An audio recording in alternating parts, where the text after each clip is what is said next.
آج کل یہ بات اگر ہم سب اپنے دلوں کو ٹٹولیں اور اپنا جائزہ لے کر دیکھیں تو وہ لوگ بھی جو پانچوں نمازوں کے پابند ہیں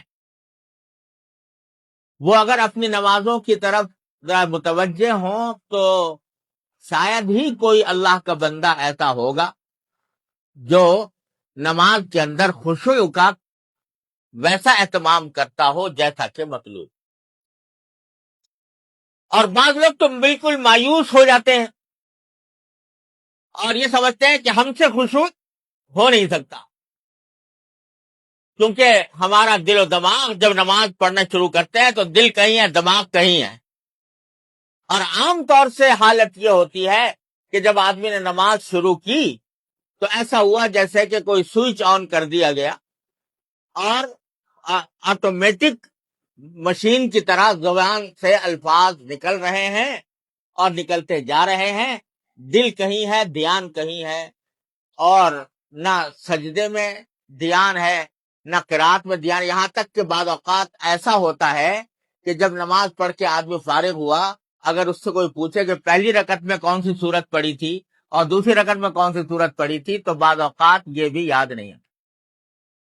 اس حالت میں ہم لوگ نمازیں پڑھتے ہیں.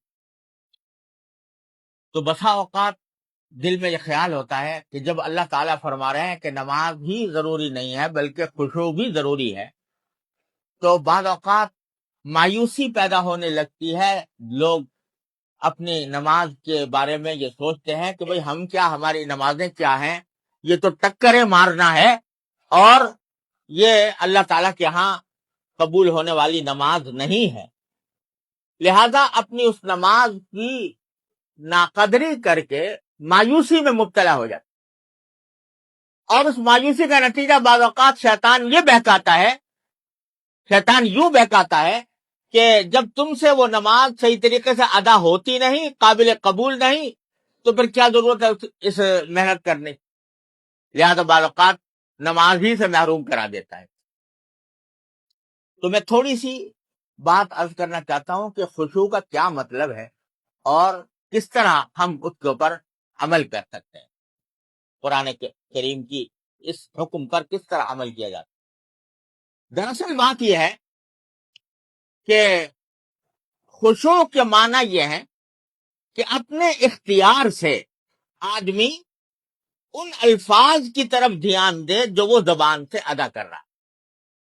اس کا آسان طریقہ یہ ہے یعنی جب آدمی نے نماز کی نیت باندھی سورہ فاتحہ پڑھنی شروع کی الحمدللہ رب العالمین کہا تو اس کو پتا ہونا چاہیے کہ میں الحمدللہ رب العالمین کہہ رہا ہوں.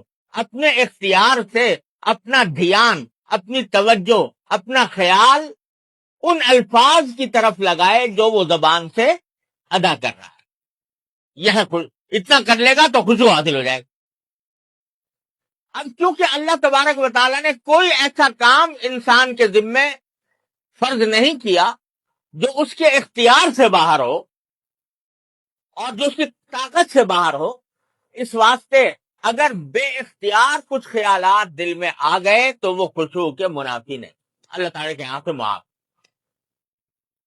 آپ نے نماز پڑھنی شروع کی دھیان شروع میں لگایا اللہ اکبر دھیان سے کہا سبحانک اللہم پڑھا ابھی پڑھائی تھا کہ ذہن کسی اور طرف غیر اختیاری طور پر چلا گیا تو وہ غیر اختیاری طور پر جو چلا گیا ہے وہ معاف ہے اللہ تعالیٰ کے ہاں اور اس کے نتیجے میں وہ آپ کے اوپر کوئی گناہ نہیں. لیکن جب یاد آ جائے پھر فوراً انہی الفاظ کی طرف لوٹائیں جو زبان سے ادا کیے جاتے. اتنا کر لیں تو خشوع کی کا جو ادنا درجہ ہے الحمدللہ جو مطلوب ہے جو ضروری ہے وہ حاصل ہو جائے گا.